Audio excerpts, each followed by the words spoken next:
Welcome to traditional Mexican dinner night.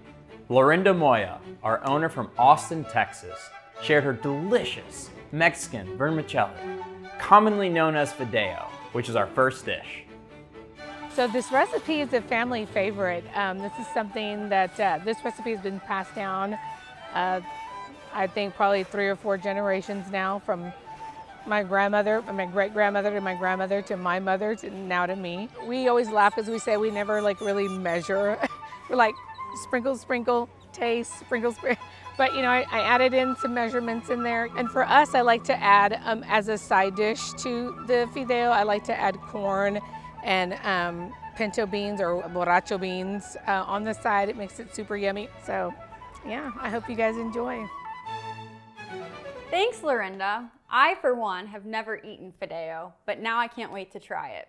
Chef D, let's chef it up. Now, what you first do, and you'll see in the recipe, is you saute the noodles dry. Now, these noodles look similar to like broken down angel hair. And the first thing you do, like I said, is you saute them first in the pan with a little bit of oil and they get toasty. To save a little time, we've done that already ahead of time. And then this particular recipe called for ground beef. We're doing ground turkey, so we can have a little bit of a leaner option, but you can definitely do how you like. So being that this one's more of a main dish, it has a lot of the vegetables in it as well. So we have some sliced bell peppers, some onions, some sliced onions as well. And we're gonna get our garlic in.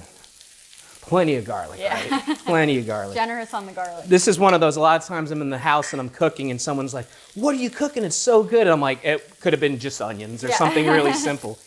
And I see you start with some oil. What type of oil did you start cooking with? That was a vegetable oil. Whenever you saute, you always want to use a neutral oil. You know, you'll see a lot of people wanting to use extra virgin olive oil in everything. Mm-hmm. And that can be really bad a lot of times with sauteing. Well, first, it's getting too hot for that oil, and it almost has a very low smoke point, extra virgin olive oil, that is. But it adds a lot of flavor. So you might not want that flavor in there. So like I said, you really want to use a neutral oil. So now we have that. We're going to add our tomatoes. Starting to smell good. Oh, yeah. These are some nice, fresh diced tomatoes. Here we have some salt and some cumin.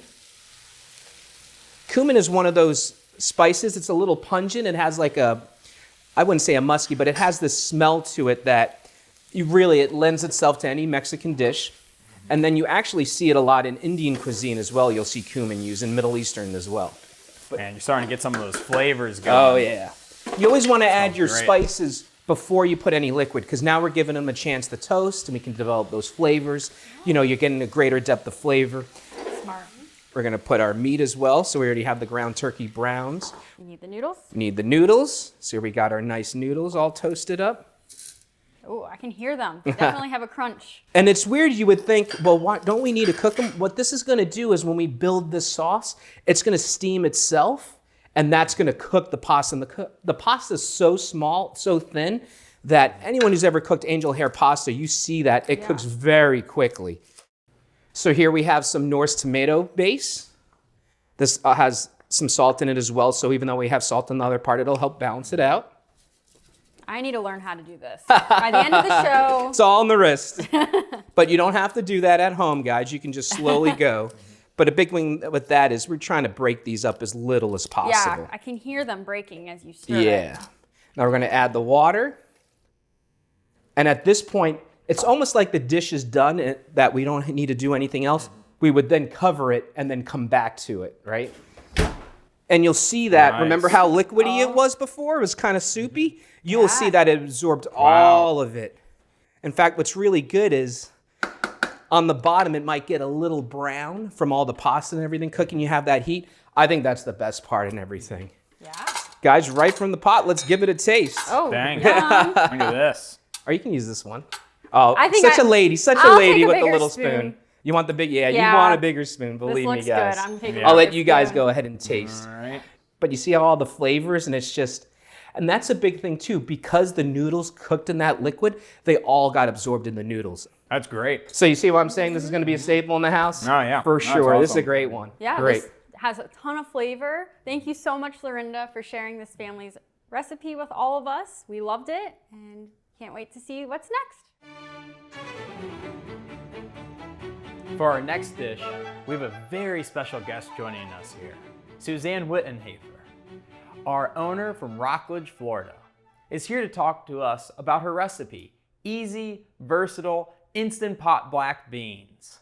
Suzanne, thank you so much for being here. Now tell us, why did you decide to submit this recipe? Because it's something I cook about every other week. It's just so convenient to have. There's a lot of different things I can do with it.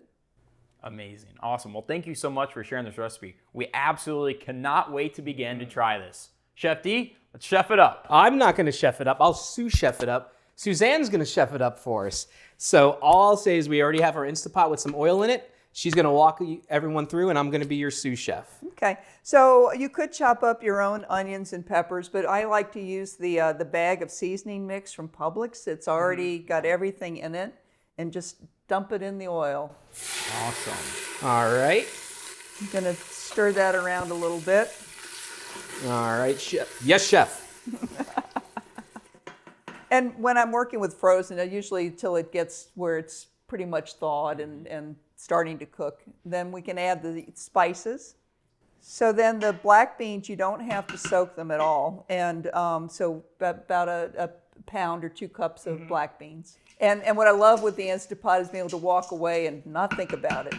So the next thing will be your water, and then if you want seasoning meat, you can add that. I usually don't add ham bone, but it is, or a turkey leg, but that's an option. What we did here, like Suzanne said, we did a turkey leg. That adds a lot of flavor, and you definitely pull that meat apart when you're done. What was the last one? And the seasoning base. You can also, you can use Better Than Bouillon, or you could use, if you want to just take a package of Lipton soup mix and throw it in there, that works too. It seems like we're putting a lot of liquid in here. Yeah, Is that all going to start soaking up, or?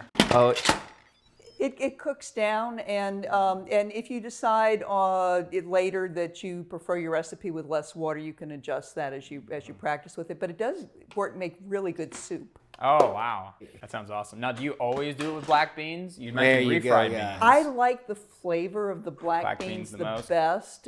You could use red beans or pinto beans. You might adjust your seasoning. It's such a personal kind of a thing, but yeah, I prefer the black beans. Oh, we got a bay leaf in there. A lot of times growing up, my family would do, if you got the bay leaf, you're the one doing the dishes. Oh, look at Brian. Oh, We got the what bay do you leaf. know? I got the bay leaf again. The one thing we forgot to mention is after they're cooked, add some vinegar. There we go, yeah. It makes the beans more digestible, and it just seems to be part of the flavor as well. All right, you guys want to give it a taste? Amazing. I know I'm going to Let's I'll do let you this. guys taste it first. All right.